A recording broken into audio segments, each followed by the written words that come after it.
Hello అండి. ఈరోజు మనం శ్రావణ మాసం నైవేద్యాలలో భాగంగా కారా పొంగల్, స్వీట్ పొంగల్ ఎలా తయారు చేయాలో ఈ వీడియోలో తెలుసుకుందాం. కారా పొంగల్లో పెసరపప్పు, బియ్యం, శనగపప్పు, ఉప్మా రవ్వను కూడా యాడ్ చేస్తామండి. చాలా బాగుంటుంది. ప్రాసెస్ని స్టార్ట్ చేసుకుందాం. ఒక ప్యాన్లో నెయ్యి వేసుకొని పెసరపప్పును 2 నిమిషాల పాటు బాగా వేయించుకోవాలి. ఇది వేగిన తర్వాత దీనిని తీసి పక్కకు పెట్టుకోవాలి. తరువాత బియ్యాన్ని కడగకుండా ఒక క్లాత్లో వేసి తుడుచుకొని బియ్యాన్ని కూడా వేయించుకోవాలి. మరీ ఎక్కువగా వేయించకుండా జస్ట్ పట్టుకుంటే వేడిగా ఉంటే సరిపోతుంది. తరువాత బియ్యాన్ని, పెసరపప్పును ఒక కుక్కర్లోకి తీసుకోవాలి.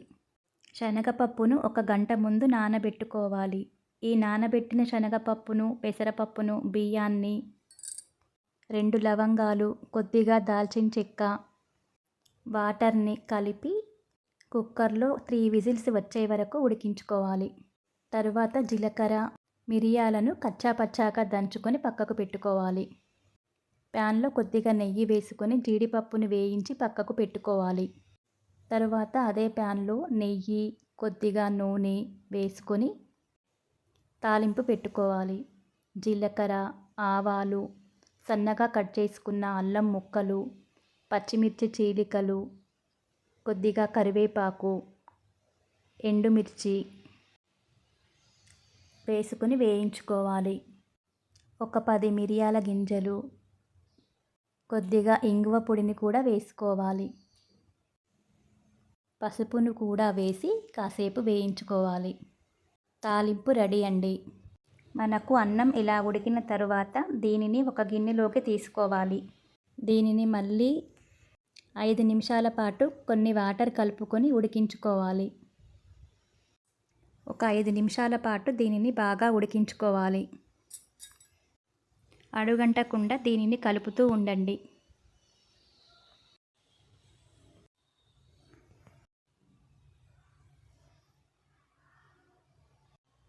ఇది ఇలా ఉడికిన తరువాత ఉప్మా రవ్వను వేసుకోవాలి. రవ్వను ఒక చేతితో వేసుకుంటూ ఒక చేతితో ఉండలు కట్టకుండా కలుపుకుంటూ ఉండాలి. ఒక 2 నిమిషాల పాటు రవ్వను బాగా ఉడికించుకోవాలి. ఇది మొత్తం బాగా ఉడికిన తరువాత మనం దంచి పెట్టుకున్న జీలకర్ర, మిరియాల మిశ్రమాన్ని వేసుకోవాలి. తరువాత దీనికి సరిపడా సాల్ట్ కూడా వేసుకొని కలుపుకోవాలి. తరువాత దీనిలో మనం ఇందాక రెడీ చేసుకున్న తాలింపును కూడా వేసుకోవాలి. తరువాత ఇందాక మనం వేయించి పెట్టుకున్న జీడిపప్పును కూడా వేసుకోవాలి. మొత్తాన్ని ఒకసారి బాగా కలుపుకోవాలి. ఒక 2 నిమిషాల పాటు దీనిని ఉడికించుకొని స్టవ్ ఆఫ్ చేసుకోవాలి. అంతే అండి, కారా పొంగల్ రెడీ. ఇది మనకు లూజ్గానే ఉంటుంది. చల్లారిన తర్వాత గట్టిగా అవుతుంది. ఇది వేడివేడిగా ఉన్నప్పుడు తింటే చాలా బాగుంటుంది. లవంగాలు, మిరియాలు, దాల్చిన చెక్క వేసుకోవటం వలన ఫ్లేవర్ చాలా బాగుంటుంది. ఘాటుతో పాటు రుచిగా ఉంటుంది. ఇప్పుడు స్వీట్ పొంగల్ తయారు చేసుకుందాం. దీనికోసం ప్యాన్లో కొద్దిగా నెయ్యి వేసుకొని పెసరపప్పును వేసుకొని దోరగా వేయించుకోవాలి. పెసరపప్పు మనకు ఇలా బాగా వేగిన తర్వాత బియ్యాన్ని కూడా వేసుకొని వేయించుకోవాలి.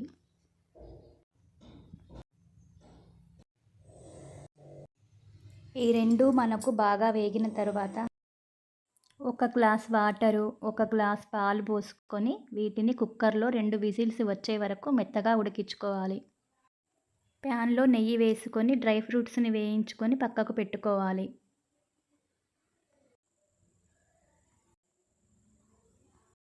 మనకు పెసరపప్పు, అన్నం ఇలా ఉడికిన తర్వాత దీనిని మొత్తాన్ని ఒక గిన్నెలోకి తీసుకోవాలి. దీనిలో కొన్ని వాటర్ కలుపుకోవాలి. అన్నాన్ని మొత్తం ఒకసారి కలుపుకోవాలి. తర్వాత దీనికి సరిపడా బెల్లాన్ని వేసుకొని కలుపుకోవాలి.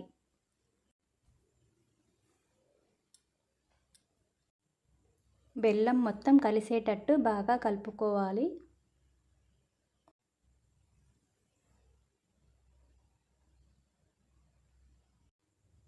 చివరగా మళ్ళీ ఒక గ్లాస్ పాలను పోసి ఉడికించుకోవాలి.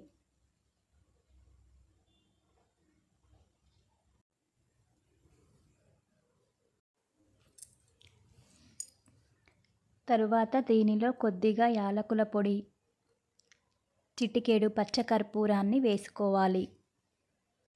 పచ్చకర్పూరాన్ని వాడటం వలన మంచి సువాసనతో పాటు రుచి కూడా బాగుంటుంది.